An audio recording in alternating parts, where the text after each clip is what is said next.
بسم اللہ الرحمن الرحیم۔ انتباہ دوم متعلق تعمیم قدرت حق۔ تو 7 اصول پڑھنے کے بعد پھر انتباہات کا بیان شروع ہوا تھا۔ انتباہ اول گزر چکا، اس کے بعد یہ انتباہ دوم ہے۔ اس میں کیا بیان کیا گیا ہے؟ اللہ تعالیٰ کی ایک قدرت جو عام ہے، یعنی اللہ تعالیٰ ہر چیز پر قادر ہے۔ ہم مسلمانوں کا عقیدہ یہ ہے کہ جو کائنات کا نظام چل رہا ہے، اللہ تعالیٰ اس کے خلاف کرنے پر بھی قادر ہے۔ مثال کے طور پر کائنات کا نظام یہ ہے کہ جب میاں بیوی ملیں گے تو بچہ پیدا ہوگا، تو ہمارا عقیدہ یہ ہے کہ اللہ تعالیٰ اس کے خلاف کرنے پر بھی قادر ہے، یعنی بغیر ماں باپ کے بھی اللہ تعالیٰ انسان کو پیدا کر سکتا ہے۔ جیسے حضرت آدم بغیر ماں باپ کے ہیں، حضرت عیسیٰ علیہ السلام بغیر باپ کے ہیں۔ اسی طرح جو کائنات کا نظام چل رہا ہے کہ اس میں آگ جلاتی ہے، تو ہمارا عقیدہ یہ ہے کہ اللہ تعالیٰ اگر چاہے تو آگ نہیں بھی جلا سکتی۔ دوسرے لوگوں کو جو اس میں غلطی واقع ہوئی ہے وہ یہ کہتے ہیں کہ کائنات کا جو نظام چل رہا ہے اللہ تعالیٰ اس کے خلاف نہیں کر سکتا، اس کے خلاف ہونا محال ہے۔ ان کی اس پر ایک عقلی دلیل ہے، ایک نقلی دلیل ہے، اور ایک عقلی اور نقلی دونوں سے مل کر دلیل بنتی ہے۔ 3 دلیلیں ہیں ان کے پاس۔ جو پہلی دلیل ہے ان کی عقلی، وہ یہ ہے کہ دیکھو آگ ہے، آگ کو ہم نے ہمیشہ جلاتے ہوئے دیکھا، لہٰذا آگ کا نہ جلانا یہ محال ہے۔ یہ ان کی عقلی دلیل ہو گئی۔ اب اس کا جواب کیا ہے؟ اس کا جواب سمجھنے سے پہلے ہمیں کچھ اصطلاحات سمجھنی پڑیں گی۔ اصطلاحات کلی کسے کہتے ہیں؟ مثلا کلی، جزئی۔ کلی کہتے ہیں ایسا مفہوم جو عام ہو اور کئی چیزوں پر وہ صادق آ جائے، کئی چیزوں پر بولا جا سکے۔ جیسے مثال کے طور پر انسان ایک مفہوم ہے۔ انسان نظر تو آتا نہیں، لیکن وہ اپنے افراد پر بولا جاتا ہے۔ زید کو بھی انسان کہہ سکتے ہیں، بکر کو بھی کہہ سکتے ہیں، عمر کو بھی کہہ سکتے ہیں۔ یعنی کلی وہ مفہوم ہے جو کسی ایک متعین شخص پر صادق نہ آئے، بلکہ بہت سے شخصوں پر، بہت سے افراد پر صادق آئے، بولا جائے ان پر۔ اور جزئی وہ مفہوم ہے جو متعین شخص پر صادق آئے۔ یہ زید ہے تو زید سے زید ہی مراد ہوگا، ایسا نہیں عمر مراد ہو جائے گا، تو یہ جزئی ہے۔ تو کلی کے اندر جزئیات ہوتی ہیں، کلی کے اندر جزئیات ہوتی ہیں۔ مثال کے طور پر جاندار ہونا، حیوان ہونا ایک کلی ہے۔ اب اس کے اندر جاندار ہونے میں انسان بھی ہے، بیل، بکری، گھوڑا، یہ سب آ جائیں گے۔ یہ اس کی جزئیات ہیں۔ یہ بات سمجھ میں آ گئی؟ اب دوسری بات سمجھو، استقراء۔ استقراء کہتے ہیں کسی چیز کی تلاش و جستجو کرنا، کھوج کرنا، نتیجہ نکالنا۔ اس کی 2 قسمیں نکلتی ہیں پھر۔ ایک استقراء تام ہوتا ہے، ایک ناقص۔ تام کے معنی مکمل، پورا، اور ناقص کے معنی ادھورا۔ تو استقراء تام وہ ہوتا ہے کہ کلی کے ہر جزئی میں غور و خوض کیا جائے، ان کی چھان بین کی جائے، اور پھر ایک حکم تلاش کیا جائے، کوئی ایسی چیز پائی جائے جو سب کے اندر ہے اور سب پر وہ حکم لگا دیا جائے۔ اس کو کہتے ہیں استقراء تام۔ جیسے مثال کے طور پر حیوان ایک کلی ہے اور انسان اس کی جزئی ہے، انسان اس کے اندر ہے نا حیوان کے، اور بیل، بکری وغیرہ یہ بھی اس کے اندر ہیں، حیوان کے اندر۔ تو ہم نے ان سب میں غور کیا، تو انسان میں غور کیا، اس کے اندر بھی حس پائی جاتی ہے، احساس پایا جاتا ہے، یعنی اسے ہم چھوئیں گے اسے پتہ چلے گا، ٹھیک ہے، وہ گرم ٹھنڈے کا احساس رکھتا ہے، ٹھیک ہے، دیکھتا ہے۔ اس طرح بیل، بکری وغیرہ ان کے اندر بھی احساس ہوتا ہے کچھ نہ کچھ، وہی وہ اپنے بچوں سے محبت بھی کرتے ہیں، تو یہ احساس ہی تو ہے۔ تو اب ہم نے اس کی جزئیات میں غور کر کے ایک حکم نکالا احساس کا، کہ حیوان کی جو جزیات ہیں ان کے اندر حس پائی جاتی ہے، احساس پایا جاتا ہے، تو ہم نے حکم لگا دیا کہ ہر حیوان حساس ہوتا ہے۔ تو یہ حکم لگانا استقراء تام ہے، یعنی اس کی ساری کلی کی ساری جزیات میں ہم نے غور کر کے یہ حکم لگایا ہے۔ اب یہ جو حکم ہوگا یہ یقین کا فائدہ دے گا، یعنی اس حکم کو ماننا پڑے گا کیونکہ سب میں غور کیا ہے۔ تو ہم ایسا نہیں کہہ سکتے کہ حیوان کے کچھ افراد ایسے ہوں کہ ان میں احساس نہ ہو، کہہ نہیں سکتے کیونکہ سب میں غور کیا گیا ہے۔ جیسے مثال کے طور پہ کوئی دلی میں آئے اور دلی میں ہر آدمی کی چھان بین کرے اور وہ دیکھے کہ بھئی دلی کا ہر آدمی اردو بولتا ہے مثال کے طور پر، تو اگر اس نے ہر آدمی کے بارے میں کوشش کی ہے جاننے کی اور ہر آدمی کے بارے میں اس نے بات جان لی ہے کہ اردو بولتا ہے، پھر وہ حکم لگا رہا ہے، تو اب یہ یقینی ہے، یہ استقراء تام ہے۔ اور استقراء ناقص یہ ہوتا ہے کہ کلی کی بعض جزیات کو دیکھا اور ان میں کوئی چیز پائی گئی، سب پہ حکم لگا دیا، دوسریوں پر بھی۔ اکثر کو دیکھا کہ وہ چیز ان میں پائی جا رہی ہے اور سب پہ حکم لگا دیا۔ مثال کے طور پہ ہم نے دیکھا کہ حیوان کی جو جزیات ہیں اس میں زید، عمر، بکر وغیرہ بھی، یہ بھی تو حیوان ہیں، تو ان سب کو دیکھ کے ہم نے حکم لگا دیا کہ حیوان انسان ہوتا ہے، حیوان انسان ہوتا ہے، حالانکہ حیوان تو جانور بھی ہوتا ہے، بیل بکری وغیرہ بھی ہوتے ہیں۔ تو یہ استقراء ناقص ہے، اس سے جو حکم ثابت ہو رہا ہے وہ یقین کا فائدہ نہیں دے گا، وہ ظن کا فائدہ دے گا، یعنی اس کے خلاف بھی ہو سکتا ہے، اس کے خلاف بھی ہو سکتا ہے۔ مثال کے طور پہ دلی میں آئے اور ہم نے ہزاروں لوگوں کا ہم نے معائنہ کیا، دیکھا کہ بھئی یہ نشہ کرتے ہیں، سب کو نہیں دیکھا اور پوری دلی پہ حکم لگا دیا کہ دلی کا ہر آدمی نشہ کرتا ہے، تو استقراء ناقص، اس سے پورا علم حاصل نہیں ہوگا یقینی، اس کے خلاف بھی ایسے بہت آدمی مل جائیں گے جو نہیں کرتے ہیں۔ اب دو اصطلاحات آپ نے سمجھ لی، کلی جزئی کسے کہتے ہیں، استقراء کسے کہتے ہیں، استقراء تام، استقراء ناقص، یہ سمجھ میں آ گئے۔ اب نسبت سمجھو، حکم کی نسبت ہوتی ہے، ایک نسبت ضروریہ ہوتی ہے، ضرورت، ایک دوام۔ تو جہاں نسبت ضرورت ہوتی ہے اس کا مطلب یہ ہوتا ہے کہ اب اس کے خلاف نہیں پایا جا سکتا، تو جو استقراء تام سے حکم ثابت ہوتا ہے وہاں نسبت ضرورت پائی جاتی ہے، ضرورت کی نسبت پائی جاتی ہے، اس کے مخالف ہو جائے ایسا نہیں ہو سکتا۔ جیسے ہم نے حکم لگایا تھا کہ ہر حیوان کے اندر احساس ہوتا ہے، حساس ہوتا ہے، تو اب اس کے خلاف نہیں پایا جا سکتا، یہ تو نسبت ضرورت ہے۔ ایک نسبت دوام ہوتی ہے، جہاں یہ نسبت پائی جاتی ہے وہاں اس کے خلاف بھی ہو سکتا ہے۔ مثال کے طور پہ کسی نے حیوان کی جزیات میں غور کیا، حیوان ایک کلی ہے، اس کی جزیات میں غور کیا، انسان کو دیکھا اور دوسرے جانوروں کو دیکھا، گائے، بھینس، بیل، بکری وغیرہ، ان سب کو دیکھا۔ انہوں نے دیکھا کہ جب یہ کھاتے ہیں تو ان کا نیچے کا جبڑا ہلتا ہے، تو سب تو حیوان نہیں دیکھے، اکثر کو دیکھا اور سب پہ حکم لگا دیا کہ ہر حیوان کا کھاتے وقت نیچے کا جبڑا ہلتا ہے، تو استقراء ناقص ہے۔ اس میں جو نسبت پائی جائے گی وہ نسبت دوام پائی جائے گی۔ نسبت دوام کا مطلب ہے کہ اس کے مخالف بھی ہو سکتا ہے۔ پھر جب اور زیادہ غور کیا تو دیکھا کہ مگرمچھ جب کھاتا ہے تو اس کو اوپر کا جبڑا ہلتا ہے، حالانکہ وہ بھی حیوان ہے۔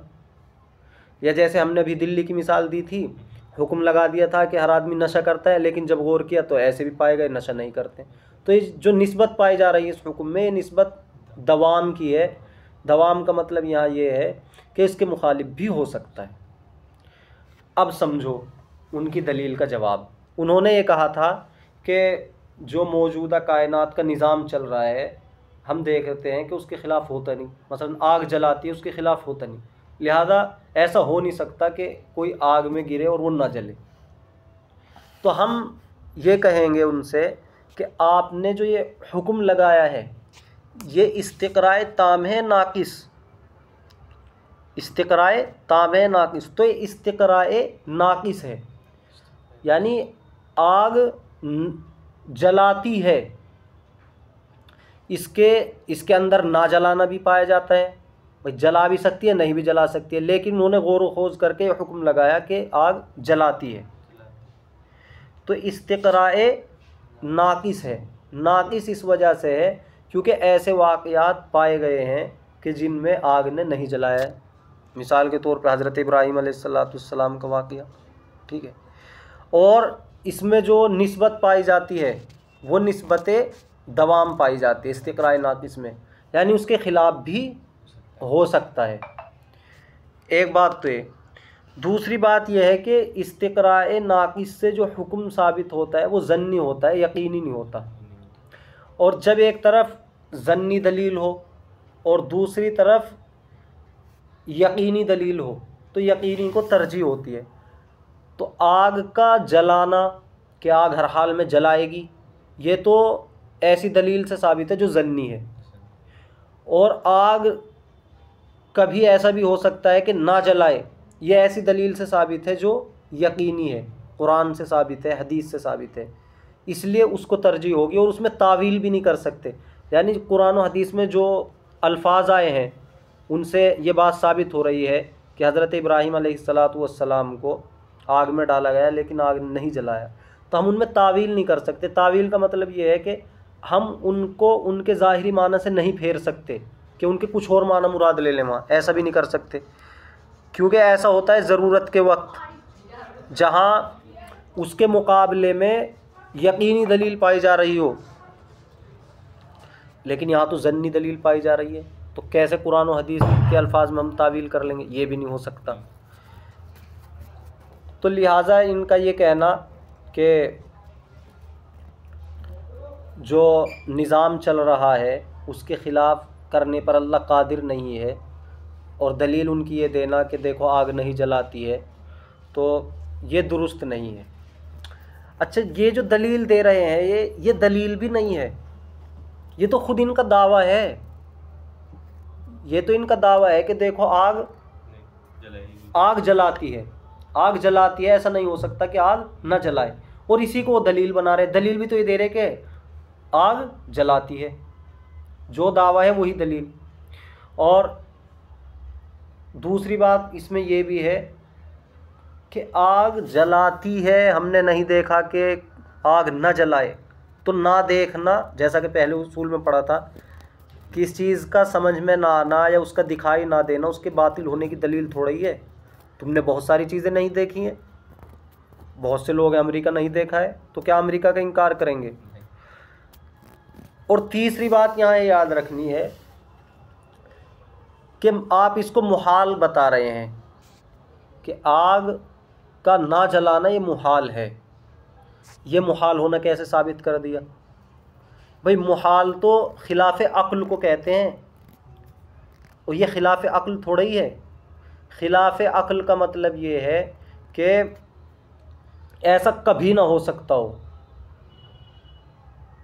جیسے مثال کے طور پر ایک اور ایک مطلب یہ تین ہو جائیں، ایسا کبھی نہیں ہو سکتا، یہ خلاف عقل ہے۔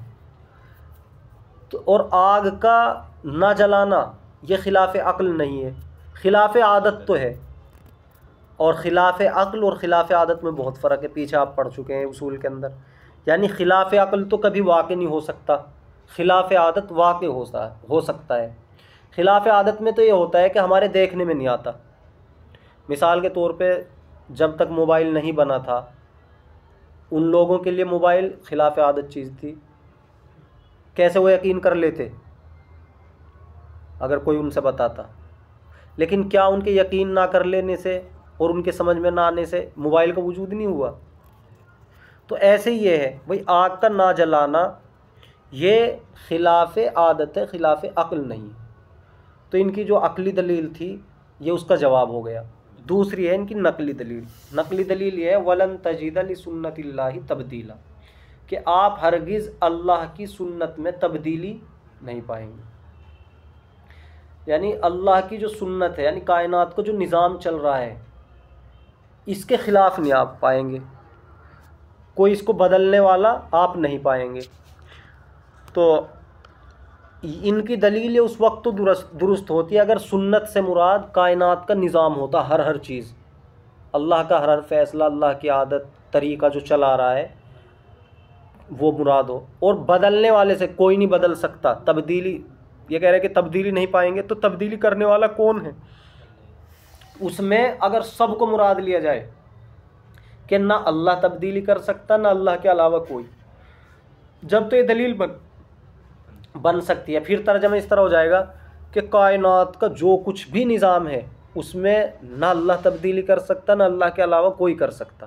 اگر یہ مطلب ہوتا آیت کا تب تو چل جاتی ان کی دلیل، لیکن آیت کا یہ مطلب ہے ہی نہیں۔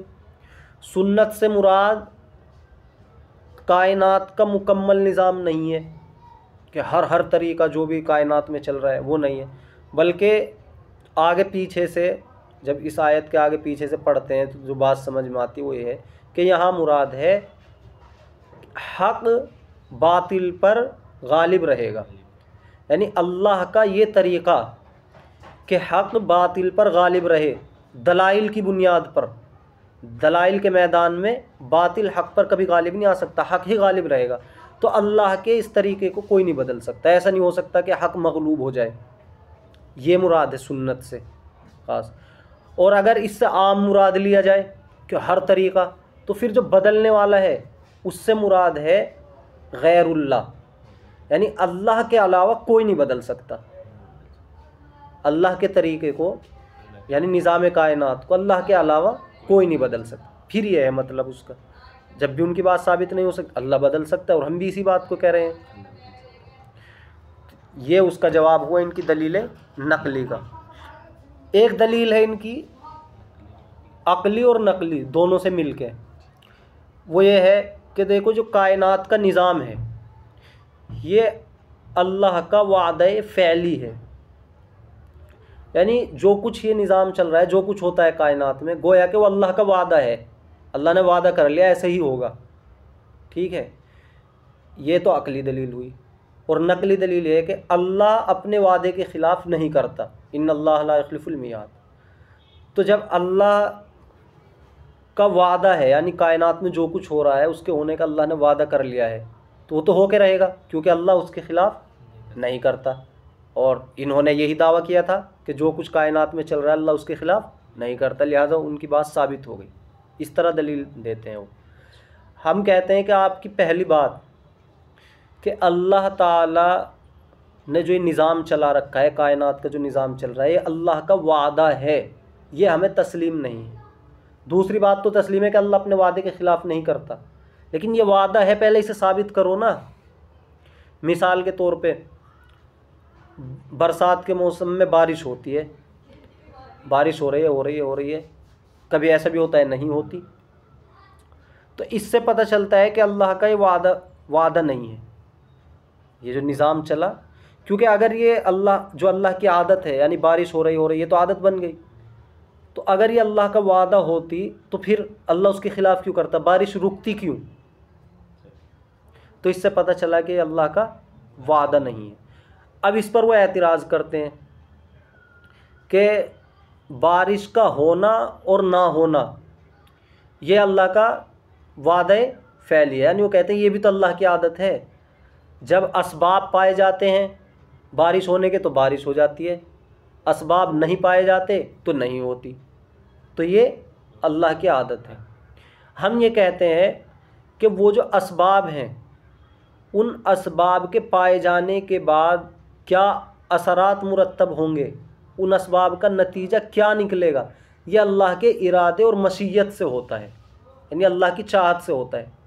اللہ اگر چاہے تو ان اسباب سے، مثال کے طور پہ بارش ہونے کے اسباب پائے جا رہے ہیں، بادل پائے جا رہے ہیں مثلا، اگر اللہ چاہے تو ان سے ایسے آثار مرتب کرے کہ بارش ہو جائے، اور اگر اللہ چاہے تو بادل پائے جانے کے باوجود ہی بارش نہ ہو۔ یہ ہے اصل چیز۔ تو اللہ کا جو آپ وعدہ فعلی بتا رہے ہیں، یعنی جو نظام چل رہا ہے وہ اللہ کا وعدہ فعلی نہیں ہے، ورنہ ہم جو یہ کائنات کا نظام ہے ایک عادت بن جاتی ہے، چلا رہا ہے، مطلب بارش ہوتی آ رہی ہے لیکن وہ پھر نہیں ہوتی برسات کے موسم میں. تو جو وعدہ ہوتا تو نہ بدلتا، ہوتی رہتی، لیکن وہ بدلتا ہے. تو اس سے پتہ چلا یہ جو آپ دلیل دے رہے ہیں کہ جیسے اسباب پائے جاتے ہیں ایسے ہی اثرات مرتب ہوتے ہیں، تو یہ ان اسباب کی وجہ سے نہیں ہوتے، بلکہ ان اسباب کے بعد اللہ تعالیٰ کا ارادہ اور مشیت شامل ہوتی ہے، تب جا کے پھر اثرات مرتب ہوتے ہیں. اور وہ اللہ تعالیٰ کی مشیت اور ارادہ ان اسباب کے مطابق بھی ہو سکتا ہے، ان کے مخالف بھی ہو سکتا ہے. مثال کے طور پر آگ ہے، آگ جلانے کا سبب ہے، آگ پائی جائے گی تو جلائے گی. اب یہ ایک سبب پایا گیا جلانے کا. اب اس سبب کے پائے جانے کے بعد جو اس کا اثر مرتب ہوگا وہ اللہ کے ارادے اور مشیت سے ہوگا. اللہ چاہیں گے تو یہ جلائے گی، نہیں چاہیں گے تو نہیں جلائے گی. یہ چیز. تو ان کی جو تیسری دلیل تھی یہ اس کا جواب ہو گیا. خلاصہ یہ ہوا کہ جو موجودہ نظام چل رہا ہے کائنات کا، اللہ تعالیٰ اس کے خلاف کرنے پر بھی قادر ہے. اب جو اس کو نہیں مانتے اس کے ماننے کا کیا نقصان ہے؟ اس کا نقصان یہ ہے کہ وہ معجزات کا انکار کر دیتے ہیں. جتنے معجزے ہوئے، چاند کے 2 ٹکڑے ہونا، یا حضرت موسیٰ علیہ السلام کا عصا، لکڑی جو تھی اس کا سانپ بن جانا، یا حضرت عیسیٰ علیہ السلام کا مردوں کو زندہ کرنا، یا آپ صلی اللہ علیہ وسلم کے دوسرے معجزات، یا اسی طرح پہاڑ سے اونٹنی کا نکلنا، حضرت ابراہیم علیہ السلام کا آگ میں نہ جلنا. تو وہ ان سارے معجزات کا انکار کر دیتے ہیں. وہ یہ کہتے ہیں کہ دیکھو کائنات کا جو نظام چلتا آ رہا ہے نا، یہ تو اس کے خلاف ہے اور اس کے خلاف ہو نہیں سکتا. یعنی جو نظام چل رہا، آگ کا نظام چل رہا کہ وہ جلائے گی تو بس جلائے گی، ٹھیک ہے. انسان پیدا ہوگا، اس کے ماں باپ ملیں گے آپس میں تو جب ہی ہوگا، اس کے خلاف نہیں ہو سکتا. تو وہ اس سے اندازہ لگاتے ہیں، اور ان کا یہ دعویٰ کرنا باطل ہے. ان کی دلیلیں بھی آپ کے سامنے آ گئی، اور دلیلوں میں کتنا دم ہے وہ بھی آپ کے سامنے آ گیا. اب یہ حضرت تھانوی کی زبان میں دیکھنا ہے.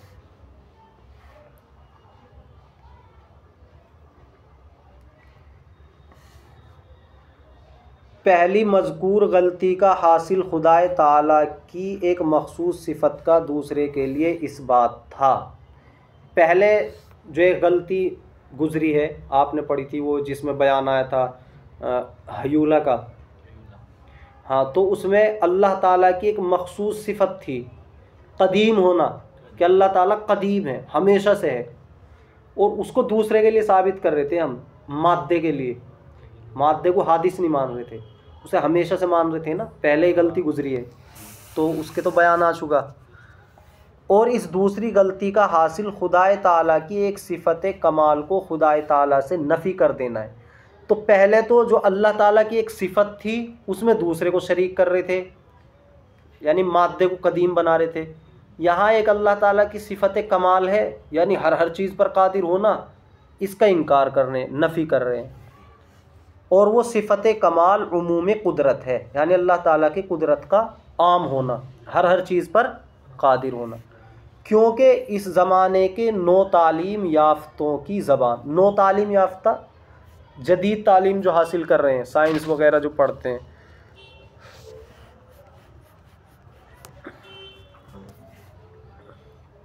کی زبان اور قلم پر یہ جملہ جاری دیکھا جاتا ہے کہ خلاف فطرت کوئی امر واقع نہیں ہو سکتا.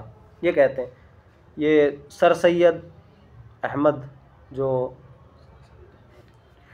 جنہوں نے یہ مسلم علی گڑھ یونیورسٹی بنائی، یہ ہیں. اس طرح کے اور بھی بہت سے حضرات ہیں جنہوں نے معجزات کا انکار کیا ہے، اور اسی طرح کی دلیلیں وہ پیش کرتے ہیں. اور اس کی 2 تقریریں کی جاتی ہیں. اپنی جو بات کہتے ہیں کہ خلاف فطرت کوئی امر واقع نہیں ہو سکتا، اس کی 2 تقریریں کی جاتی ہیں. کبھی عقلی رنگ میں، وہی عقلی دلیل، اور کبھی نقلی پیرائے میں، نقلی دلیل. عقلی رنگ یہ ہے، اب عقلی دلیل پیش کریں. مثلا ہم دیکھتے ہیں کہ آگ ہمیشہ جلاتی ہے، کبھی اس کے خلاف نہیں دیکھا. یہ ان کی دلیل ہو گئی عقلی. آگ ہمیشہ جلاتی ہے، کبھی اس کے خلاف نہیں دیکھا. ہم دیکھتے ہیں کہ بچہ ماں باپ سے پیدا ہوتا ہے، کبھی اس کے خلاف نہیں دیکھا. بس اس قاعدے کے خلاف جو ہوگا وہ محال ہے. یہ انہوں نے نتیجہ نکال لیا. اور اسی بنا پر معجزات سے خوارق عادت ہیں انکار کر دیا. یعنی معجزات جو خوارق عادت ہیں یعنی عادت کے خلاف ہیں، معجزات تو عادت کے خلاف ہی ہوتے ہیں، ان کا انکار کر دیا انہوں نے. بعض سے تو صریحاً انکار کر دیا، صراحتاً ان کو جھٹلا دے کہ نہیں ایسا ہوا ہی نہیں، اس حکایت ہی کی تکذیب کر دی. اور جہاں واقعے کی تکذیب بوجہ منصوص قطعی ہونے کے نہ ہو سکی، لیکن کہیں کہیں بالکل ایسا واقعہ آ گیا معجزات کا کہ اس میں کچھ تعویل ہی نہیں کر سکتے، اس کی نہ جھٹلا سکتے، اس میں کیا کیا، وہاں در پردہ انکار کیا کہ تعویل باطل سے کام لیا، کچھ اور مراد لے لیا، وہاں سے معنی بدل دیے. اور جب معجزات کے ساتھ یہ معاملہ کیا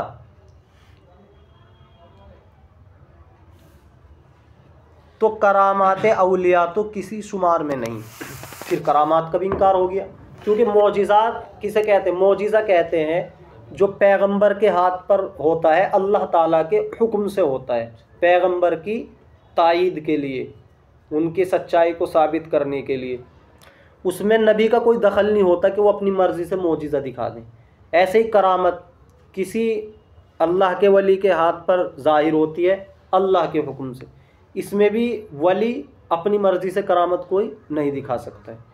تو جب انکار کر دیا معجزے کا تو پھر کرامت کا بھی انکار کیا، کیونکہ یہ چیزیں عادت کے خلاف ہوتی ہیں، عادت سے ہٹ کے ہوتی ہیں. ورنہ پھر معجزہ ہی کیا؟ اگر ایسا ہی کام نبی دکھائے گا جیسا کوئی بھی کر سکتا ہے تو معجزہ ہی کیا پھر؟ تو عادت کے خلاف ہوتا ہے. اور مبنا اس تمام کا وہی اعتقاد استحالہ خلاف فطرت ہے. یعنی اس کی بنیاد، یہ انکار کرنے کی بنیاد وہی ہے ان کا اعتقاد رکھنا خلاف فطرت کے محال ہونے کا، جو کہ خلاف فطرت جو ہوگا وہ محال ہے. صاحبو، ظاہر ہے کہ یہ استحالہ ایک دعویٰ ہے. یہ کہہ رہے ہیں کہ انہوں نے جو یہ دعویٰ کر لیا کہ ایسا ہونا محال ہے، تو ان کا ایک دعویٰ ہی تو ہے. دعوے کے لیے دلیل کی ضرورت ہے، دلیل کی حاجت ہے. محض یہ امر دلیل ہونے کے قابل نہیں کہ ہم نے کبھی ایسا نہیں دیکھا. یعنی یہ کہہ دینا کہ ہم نے ایسا نہیں دیکھا یہ دلیل نہیں بن سکتا. بہت ساری چیزیں ہیں جو تم نے نہیں دیکھی، تو انہیں دلیل تھوڑا ہی بنا لو گی. اس لیے کہ اس کا حاصل استقراء ہے.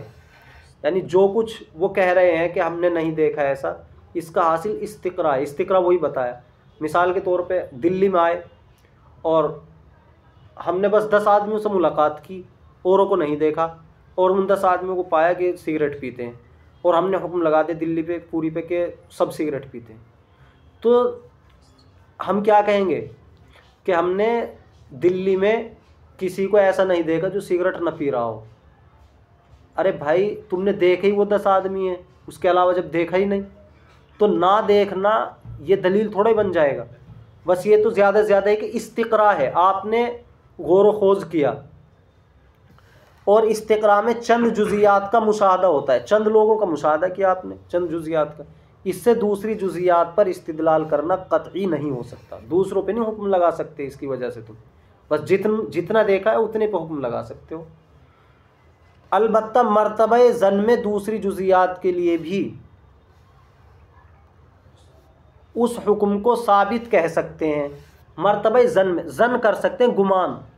بھئی 10 کو دیکھا سگریٹ پیتے ہیں تو میرا گمان ہے کہ اور بھی پیتے ہوں گے، تو یہ تو گمان ہے. اور گمان ایسی چیز ہوتی ہے جب اس کے مقابلے میں دلیل پائی جائے گی دوسری تو اس کا انکار ہو جائے گا. مثال کے طور پہ ہمارا گمان یہ تھا کہ ہم نے 10 کو تو دیکھ لیا، اس کے علاوہ جو لوگ ہیں وہ بھی پیتے ہیں سگریٹ. اب کسی دوسرے نے بتایا کہ نہیں فلاں آدمی تو نہیں پیتا، تو اب ہمیں یہ بات واپس لینی پڑے گی، کیونکہ ہمارا یہ گمان تھا. گمان کوئی قطعی دلیل نہیں ہوتی. لیکن یہ ظن وہاں حجت ہوگا جہاں اس سے اقوی دلیل اس کی معارض نہ ہو. ظن جو گمان ہوتا ہے اگر یہ حجت ہوگا، کہیں اسے دلیل بنائیں گے تو وہاں ہوگا اس کے مقابلے میں کوئی دوسری دلیل نہ پائی جا رہی ہو. اور وہاں بھی محض دوام کا حکم درجہ ظن میں ہوگا. وہاں بھی دوام کا حکم، وہ نسبت دوام جو سمجھایا تھا، وہاں بھی صرف یہ ایسا حکم ہوگا کہ اس کے خلاف بھی ہو سکتا ہے. میں کہہ تو رہا ہوں کہ دلی کے آدمی سگریٹ پیتے ہیں، لیکن ساتھ ساتھ یہ بات بھی ماننی پڑے گی کہ اس کے خلاف بھی ہو سکتا ہے. یعنی ایسا بھی ہو سکتا ہے کہ نہ پیتے ہو. دوام سے ضرورت یعنی سلب امکان عن الجانب المخالف ثابت نہیں ہو سکتا. دوام سے یہ بات ثابت نہیں ہو سکتی کہ اب جانب مخالف کا امکان نہیں ہے. جانب مخالف ایک جانب تو ہے کہ پیتے ہیں، دوسری جانب کیا بنے گی؟ نہیں پیتے ہیں. تو جانب مخالف ہوئی وہ نہیں پیتے ہیں. تو اب ہمارا جو ظن ہے یعنی گمان ہے، اس سے یہ ثابت نہیں ہو سکتا کہ جانب مخالف کا امکان نہ ہو، یعنی ممکن نہ ہو جا، بلکہ جانب مخالف کا بھی امکان ہے، یعنی ایسا بھی ہو سکتا ہے کہ نہ پیتے ہوں. تو اسی کو سمجھا رہے ہیں. یہ تو میں مثال یہ دے رہا ہوں دلی کی، لیکن یہاں آپ اسے ہی سمجھیں. اسے کیسے سمجھیں گے؟ انہوں نے حکم نکال لیا کہ ہم نے نہیں دیکھا آگ کو کہ وہ نہ جلاتی ہو، ہم نے نہیں دیکھا کہ کوئی ماں باپ کے بغیر پیدا ہو جاتا ہو. تو ان کا یہ نہ دیکھنا یہ ایسی دلیل ہے جو ظن کے درجے میں ہے. استقرا ہے، تمام جزیات کو دیکھ کے حکم نہیں لگا رہے، کچھ کو دیکھا ہے، ٹھیک ہے. تو اب دوسری جن کو نہیں دیکھا انہوں نے، ان کے بارے میں ان کا حکم یہ ظن کے درجے میں ہوگا اور دوام کے درجے میں ہوگا، یعنی اس کے مخالف بھی ہو سکتا ہے. ایسا بھی ہو سکتا ہے کہ بغیر ماں باپ کے پیدا ہو جائے. نفی امکان کے لیے مستقل دلیل درکار ہے. اگر ہم یہ بات ثابت کرنا چاہیں کہ اس کے خلاف نہیں ہو سکتا، اس کے لیے الگ سے ہمیں دلیل لانی پڑے گی. اور جہاں اقوا دلیل معارض ہو، معارض یعنی مخالف، وہاں اس ظن کا اتنا بھی اثر نہ رہے گا بلکہ اس اقوا پر عمل ہوگا. اگر دلیل اس کے مقابلے میں ہم مضبوط مل گئی تو اس ظن کو چھوڑ دیا جائے گا. پھر جیسے ہمارا ظن تھا کہ بھئی بغیر ماں باپ کے پیدا نہیں ہوتا، ٹھیک. اب اس کے مقابلے میں ہمیں مضبوط دلیل مل گئی کہ حضرت عیسیٰ علیہ السلام کو بغیر باپ کے اللہ نے پیدا کیا، تو اب اسے مانا جائے گا. پس جب نفی امکان کی کوئی دلیل نہیں اور دلیل اقوا جزیات کے لیے اس حکم کے خلاف حکم ثابت ہونے پر قائم ہے، پھر کیا وجہ کہ اس اقوا کو حجت نہ سمجھا جائے؟ تو یہی کہہ رہے ہیں کہ جب آپ کے پاس ایسی دلیل بھی نہیں ہے کہ اس کے مخالف نہیں ہو سکتا، اور ایک ایسی دلیل پائی جا رہی ہے جو اس سے مضبوط ہے کہ اس کے مخالف ہو سکتا ہے، تو پھر اس کو مانا جائے گا. یا اس میں تعویل بعید کا ارتکاب کیا جاوے، کیونکہ تعویل میں صرف عن الظاہر ہوتا ہے. یہ کہہ رہے ہیں کہ اس میں تعویل بھی نہیں کرنے کی ضرورت، تعویل بھی نہیں کر سکتے کہ معجزات کے بارے میں جو کہا گیا ہے یا حضرت عیسیٰ کے بارے میں جو کہا گیا ہے کہ ان الفاظ سے کچھ اور مراد لے لو، کیونکہ وہ وہاں ہوتا ہے جہاں اس کے مقابلے میں مضبوط دلیل پائی جا رہی ہے ضرورت کے وقت. یہاں تو کوئی ضرورت ہی نہیں، اس لیے بلا ضرورت اس کا ارتکاب نہیں کیا جاتا، اور یہاں ضرورت ہے نہیں پھر کیوں تعویل کی جاوے. ورنہ یوں تو ہر چیز میں ایسے احتمالات پیدا کر کے کسی عبارت کسی شہادت کو حجت نہیں کہا جا سکتا. پھر تو ہر قرآن کی آیت کو حدیث کو آدمی اس کے جو ظاہری معنی سمجھ میں آ رہے اس سے پھیر دے گا، دوسرے معنی مراد لے لے گا بغیر ضرورت کے. اگر اجازت دے دی جائے گی، جو بھی ایسا لگے گا اپنے نفس کے مطابق نہیں ہے، اپنی چاہت کے مطابق نہیں ہے، اسی سے دوسرے معنی مراد لے لے گا. دوسرا، یہ تو عقلی دلیل کی ان کی بات ہوئی تھی. دوسرا پیرایا اس دعوے کی دلیل کا نقل ہے، وہ یہ ہے کہ حق تعالیٰ نے فرمایا ہے وَلَن تَجِدَ لِسُنَّتِ اللَّهِ تَبْدِيلًا. صاحبو، اس دلیل صحیح سے استدلال کا صحیح ہونا موقوف ہے دو امر پر. یعنی ہم اسے صحیح تو مان لیں ان کی دلیل کو، لیکن دو بات اگر پائی جائیں گی تب. ایک یہ کہ سنت سے مراد ہر سنت ہو، کہ اللہ تعالیٰ کی کسی بھی طریقے میں آپ بدلاؤ نہیں پاؤ گے. دوسرے یہ کہ تبدیل کے فاعل میں عموم ہے، یعنی بدلنے والا اللہ بھی ہو اور اللہ کے علاوہ بھی ہو. تو مطلب کیا نکلے گا کہ اللہ کے کسی بھی طریقے کو کوئی بھی نہیں بدل سکتا، نہ اللہ نہ اللہ کے علاوہ. اگر یہ مطلب ہو پھر تو ان کی دلیل چل جاتی، لیکن یہ ہے نہیں. خدا اور غیر خدا دونوں کو شامل ہے، حالانکہ دونوں دعووں پر کوئی دلیل نہیں.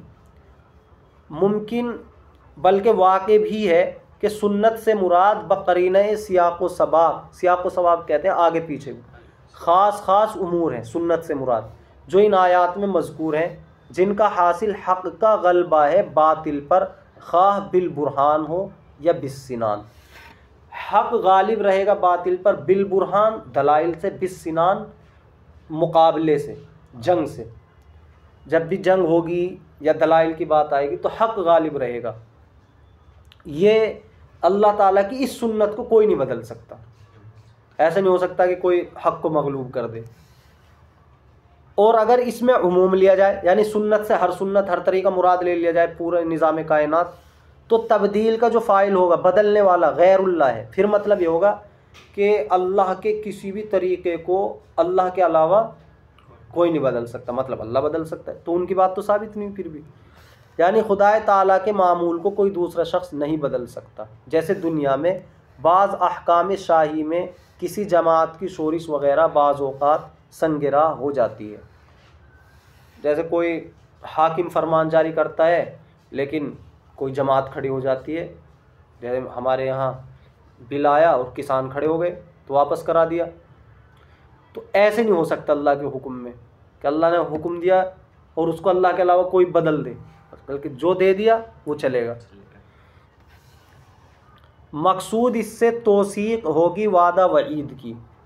اور ایک تیسری تقریر اس مدعا کی اور بھی سنی گئی. اب تیسری دلیل، دو تو ہو گئی نقلی اور عقلی.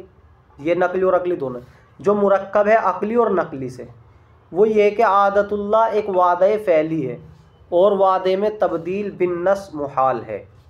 یعنی اللہ تعالیٰ نے جو نظام چلا رکھا ہے، جو چل رہا ہے کائنات کا نظام، یہ ایک وعدہ فعلی ہے اور وعدے میں تبدیلی نہیں ہو سکتی. قرآن سے ثابت ہے ان اللہ لا یخلف المیعاد، کہ اللہ تعالیٰ وعدے کے خلاف نہیں کرتا. تو پہلا مقدمہ عقلی ہے، دوسرا نقلی. دوسرا مقدمہ تو بلا استثناء صحیح ہے. دوسری بات تو ہم مانتے ہیں کہ اللہ تعالیٰ اپنے وعدے کے خلاف نہیں کرتا ہے. لیکن جو پہلی بات کہی تم نے کہ عادت اللہ، یعنی جو نظام کائنات چل رہا ہے اللہ کا وعدہ ہے، یہ ہمیں منظور نہیں. لیکن پہلا مقدمہ مسلم نہیں، یعنی تسلیم نہیں، منظور نہیں.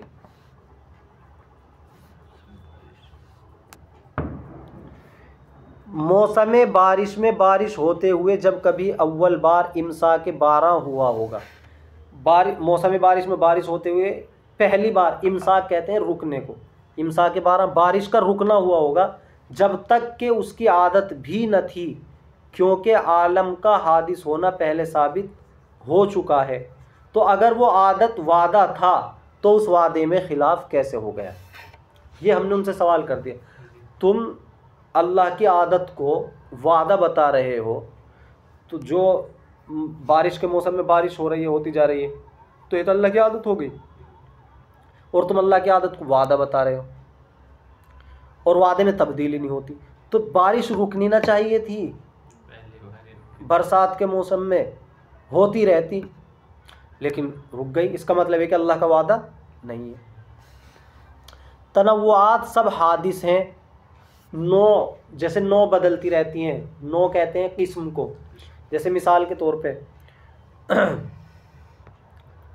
ڈاروین کا نظریہ ہے کہ جو انسان بنا ہے پہلے کیڑے کی شکل میں تھا، ایک نو تھی کیڑا، پھر یہ بندر کی شکل میں آیا، پھر انسان، کیسے اس میں ترقی ہوتی جا رہی ہے اس طرح. اور ہم یہ کہتے ہیں کہ پہلے انسان نطفے کی شکل میں تھا، ایک نوع ہے الگ نطفہ، پھر وہ خون بنا، خون سے گوشت بنا، پھر انسان بنا. تو ہمارا ان سے سوال یہ ہے کہ اگر ڈاروین کا نظریہ مانے، جب وہ کیڑے کی شکل میں تھا ایک نوع تھی، اب وہ بدل کے بندر کی شکل میں آیا ہے، وہاں ایک نوع ہے. تو جب اللہ کی عادت، اللہ کا وعدہ ہے، تو پھر ہم تو یہ کہتے ہیں کہ جب وہ کیڑے کی شکل میں تھا تو پھر وہ بندر کی شکل میں کیسے بدل گیا؟ جب عادت کیڑے کی شکل میں رہنے کی تھی تو وہ کیڑا ہی رہتا، لیکن وہ بدلا ہے. مانتے ہو تم بھی؟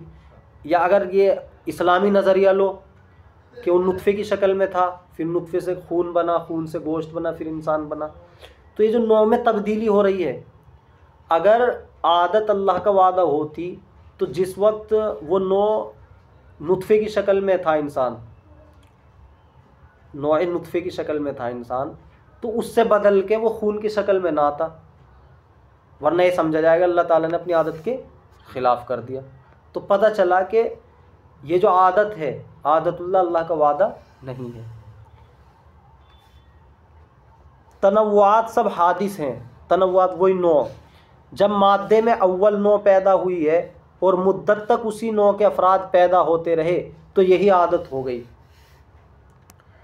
مادے میں مادہ پہلے سمجھایا تھا آپ کو، مادہ اور پھر اس میں نو ہوتی ہے، شخص، صورت شخصیہ، جسمیہ، تو مادے سے جو بھی نو بنی ہوئی ہوگی پہلے اور پھر اس کے افراد اس میں پیدا ہوتے رہے، تو یہی عادت ہو گئی تھی اس کی، اس میں تبدیلی نہ آتی۔ پھر دوسری نوع کے افراد کیوں پیدا ہونے لگے؟ خواہ بطور ارتقاء، جیسے اگر بندر ایک نوع ہے، اس کی شکل میں پیدا ہو رہے تھے تو بس اسی میں ہوتے رہتے، وہ عادت بن گئی تھی۔ انسان کی شکل میں کیسے آ گئے؟ جیسا کہ اہل سائنس قائل ہیں، یا بطور نشو، جیسا کہ اہل حق کی تحقیق ہے۔ ہم تو بندر والی مانتے نہیں، ہم تو بطور نشو نما ہوتی ہے، وہی جو بتایا کہ پہلے نطفہ، تو اگر نطفے کی شکل میں تھے تو عادت وہی ہو گئی تھی، اور وہ اللہ کا وعدہ ہے تو بدلنا نہیں چاہیے تھا، وہ اسی شکل میں رہنا چاہیے تھا۔ اگر کہا جاوے کہ یہ عادت کے خلاف اس لیے نہیں تھا کہ اصل عادت، اب وہ اس کا جواب دے رہے جس پہ ہم نے اعتراض کیا نا، جنہوں نے کہا تھا کہ یہ عادت اللہ کا وعدہ ہے، تو وہ کہہ رہے، پھر ہم نے مثال دے کے اس کو رد کیا کہ یہ تو اللہ کا وعدہ نہیں ہے، تو اس کا جواب وہ دے رہے اپنی طرف سے۔ اگر کہا جائے، اگر ان کی طرف سے کہا جائے، حضرت تھانوی خود ہی بتا رہے ہیں، اگر وہ یہ کہنے لگے اس پر، پتہ نہیں وہ تو کہہ پائیں گے یا نہیں، ان میں اتنا دماغ ہے بھی یا نہیں، اگر کہا جائے کہ یہ عادت کے خلاف اس لیے نہیں تھا کہ اصل عادت اسباب طبعیہ پر آثار کا مرتب کرنا تھا، اور یہ سب اس عادت میں داخل ہے۔ وہ یہ کہہ رہے کہ بارش، موسم برسات میں بارش برس رہی ہے اور پھر نہیں برسی، تو یہ عادت کے خلاف نہیں ہے،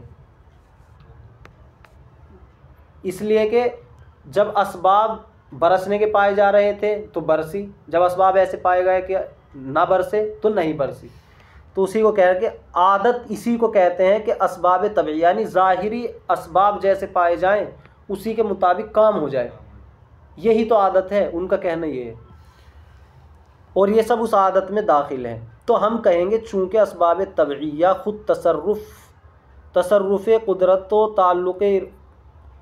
تعلق ارادے کے محتاج ہیں،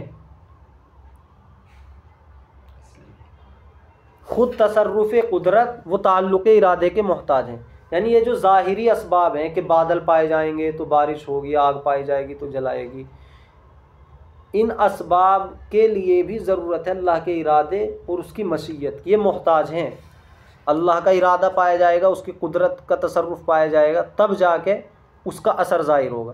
اس لیے اس اصل کی بھی ایک اصل دوسری نکلے گی، یعنی قدرت و ارادے سے تصرف کرنا۔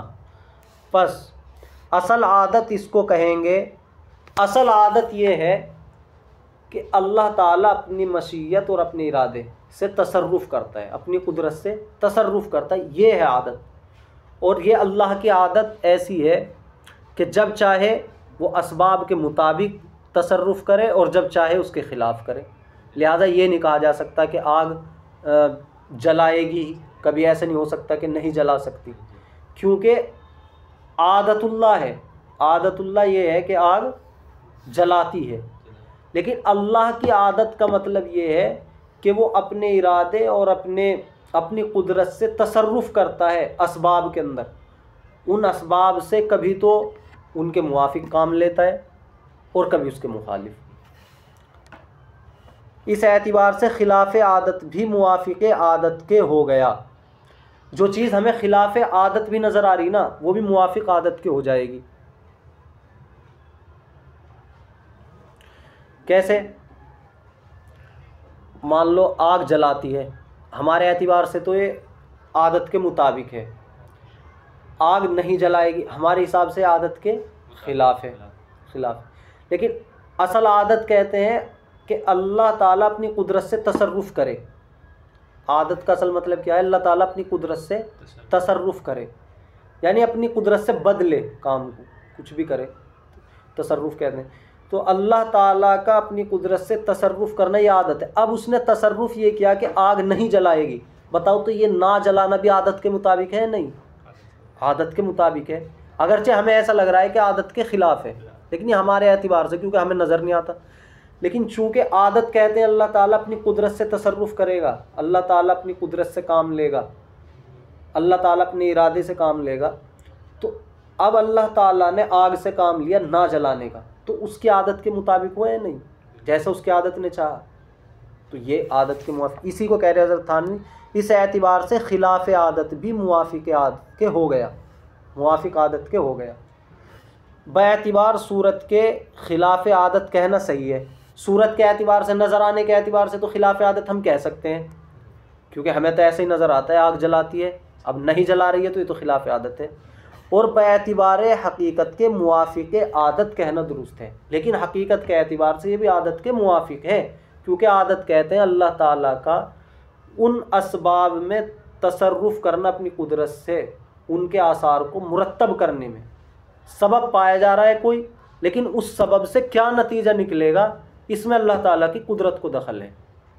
اللہ تعالیٰ کی قدرت اگر چاہے گی تو اس سبب سے نتیجہ وہی نکلے گا جس کو ہم عادت کے مطابق سمجھ رہے ہیں، اللہ تعالیٰ کی قدرت چاہے گی تو اس کے خلاف نکلے گا، یہ ہمارے اعتبار سے۔ لیکن چونکہ عادت، یہ لفظ یاد رکھنا ہے، عادت کہتے ہیں اللہ تعالیٰ کا اپنی قدرت سے تصرف کرنا، تو جو بھی اللہ تعالیٰ کریں گے وہ عادت کے مطابق ہوگا۔ پس واقعات کے انکار یا تحریف کی کون ضرورت ہوئی؟ کوئی ضرورت نہیں۔